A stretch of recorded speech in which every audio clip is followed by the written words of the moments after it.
അസ്സലാമു അലൈക്കും വറഹ്മത്തുള്ളാ. പരിശുദ്ധ റമദാനിലെ അവസാനത്തെ 10ലേക്ക് നമ്മൾ പ്രവേശിക്കുകയാണ്. റമദാനിലെ ഏറ്റവും പ്രാധാന്യത്തോടുകൂടി സൽക്കർമ്മങ്ങൾ കൊണ്ട് നാം സമ്പന്നമാക്കേണ്ട 10 ദിവസമാണ് നമ്മുടെ മുന്നിൽ ബാക്കിയുള്ളത്. പ്രവാചകൻ സല്ലല്ലാഹു അലൈഹി വസല്ലം റമദാനിന്റെ അവസാനത്തെ 10ൽ മറ്റ് ദിവസങ്ങളേക്കാൾ കൂടുതലായി സൽക്കർമ്മങ്ങളിൽ മുഴുകിയിരുന്നതായിട്ട് നമുക്ക് കാണാൻ കഴിയും. യജ്തഹിദു ഫിൽ അശറിൽ അവാഖിർ, അദ്ദേഹം അവസാനത്തെ 10 ദിവസങ്ങളിൽ കഠിന പരിശ്രമം നടത്തുമായിരുന്നു എന്നാണ് ഹദീസുകളിൽ കാണാൻ കഴിയുന്നത്.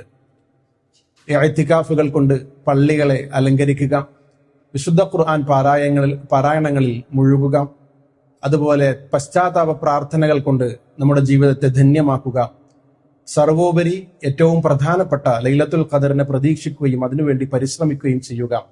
അല്ലാഹുമ്മ ഇന്നക അഫ്വുൻ തുഹിബ്ബുൽ അഫ്വ ഫഅഫു അന്നി എന്ന പ്രാർത്ഥന നിരന്തരമാക്കുക.